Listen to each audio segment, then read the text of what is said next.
The woman who threw me my baby shower was the same woman trying to take my husband, my house, and the life I'd spent 11 years building. And the worst part? I found out from a phone that wasn't even mine. Let me back up. Her name was Rachel. We met at 19 in a college laundry room, fighting over the same dryer. We lost that fight together and gained 20 years of friendship. She was my maid of honor. She held my daughter in the hospital before some of my own family did. When people asked how we knew each other, we'd just say, "It's complicated. She's my person." My husband Greg adored her too. The three of us were a unit. Game nights, holidays, the kind of friendship you brag about because it survived marriage and kids and time.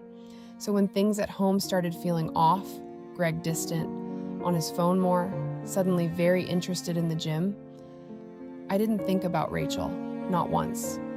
I thought maybe it was me. Maybe I'd let myself go after the baby. Maybe this was just what year 11 felt like. I actually called Rachel to talk about it, cried to her on the phone, and she said all the right things. "He's lucky to have you. You're imagining it. You're the most put-together person I know." She was very good at this. I'll give her that. Here's how I found out. It was a Sunday. Rachel was over, like always. She'd left her phone on the kitchen counter to go play with my daughter in the yard, and it lit up while I was wiping the counter. I wasn't snooping. I want to be clear about that. I glanced at it the way you glance at any phone that buzzes in front of you. The message said, "Once she signs the house refinance, you're basically free. Just be patient."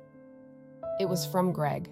I stood there with a dish towel in my hand and read it 3 more times to make sure the words didn't rearrange themselves into something innocent. They didn't.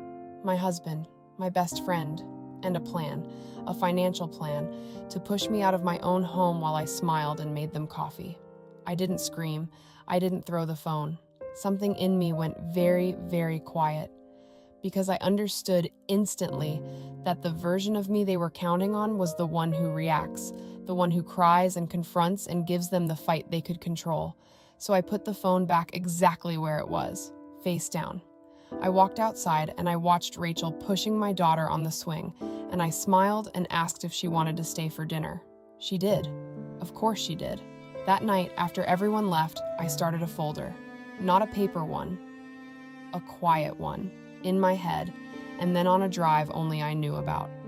Every odd bank transfer Greg had made. The refinance paperwork he'd been so eager for me to sign before rates go up. Screenshots, once I knew where to look. 11 years of marriage had given me access to everything, and they'd both forgotten that. Then I found a lawyer, a calm woman named Diane who'd seen this 100 times. She told me the most important thing anyone told me that entire year. Don't tell them you know. People who think they're winning get careless. So I let them think they were winning. I went to game nights. I let Rachel hug me. I let Greg kiss my forehead. And every single time, I felt a little less heartbroken and a little more certain. Because grief, it turns out, burns off fast when you replace it with a plan. I did not sign the refinance. Instead, Diane quietly secured the house and our daughter's accounts. We documented the money Greg had been moving toward a future that didn't include me. And then I waited for the one night I knew they'd both be in the same room. Comfortable, careless. Rachel's birthday dinner. The one I was, naturally, expected to host. I hosted it beautifully. And near the end, when Greg stood up to make a toast to the most important women in his life, I slid a thin folder across the table to Rachel, the way you'd pass someone a birthday card. Inside were the texts, the transfers, the refinance she'd told him to be patient about, and a single sticky note in my handwriting that said, "Happy birthday. I've known for months." I have never watched 2 people's faces fall at the exact same speed. I didn't yell. I just stood up, thanked everyone for coming, and said the truest thing I've ever said at a dinner party. "You should both probably call your own lawyers now." The divorce was clean because I'd made it clean months before they knew it was happening. I kept the house, the one they'd tried to refinance out from under me. My daughter still has her swing. Rachel and Greg got each other, which honestly felt like the most fitting punishment of all.